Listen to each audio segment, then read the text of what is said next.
ZV-E10 Mark II has been announced, and probably you're one of the consumer who's thinking, should I buy the ZV-E10 Mark II? Should I buy the A6700? So that's this video will come in. Now let's talk about the main differences of why you should pick the ZV-E10 Mark II over the Sony A6700 or vice versa. Now the first one is ZV-E10 is very new and it already racks an NPFZ battery, which everyone loves.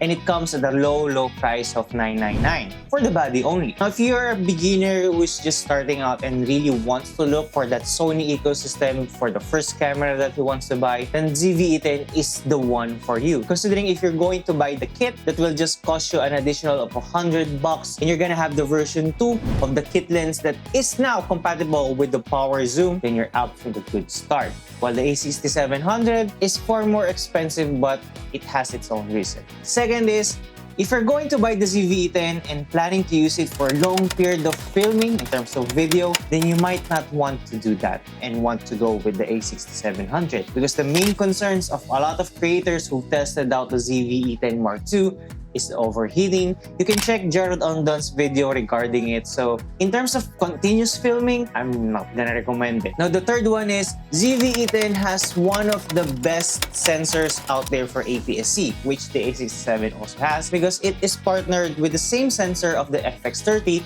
which is a beast of a camera. Especially if your focus is more on the photography side. Last but not the least, if you're looking for the best of the best in terms of the functionality, the ZV-E10 is not gonna be for you because it lacks some of the features that the A6700 has, especially the 4K 120 FPS, the AI features, and other AI tracking feature that the Sony A6700 has. And one thing that I really love about the ZV-E10 Mark II is it already comes with a 10-bit color. So if you're coming from A6400, ZV-E10 Mark I, Canon 200D, A7 III and wanting to upgrade but not spend that much, yes, I'm considering upgrading to ZV-E10 Mark II from A70 and upgrade because you're getting 10-bit color and a lot of more advanced feature than the A70 has.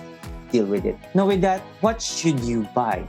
Now, if you're a starting photographer or videographer who's looking to buy his first camera and wants it to last a very long time in terms of business, ZV-E10 might not be for you and you might want to consider an A6700 instead and an FX30 if you're planning to put your hobby into a much more freelance or business side of things. As you go by with your career, you'll be requiring to shoot not only photos, not only videos, but both. And considering that the Sony ZV-E10 Mark II has an overheating issue, you might want to go with the A67 instead because that will last longer for continuous shooting, or to the FX30 that actually resolves every overheating issue. Now, if your main focus is photo and more of a hobbyist and still wants to go with the business side of things and just starting out, ZV-E10 Mark II is for you. But if you really want to take the content creation a step forward, then A6700 is your best bet by spending a little bit more dollars for that unit. Or again, FX30.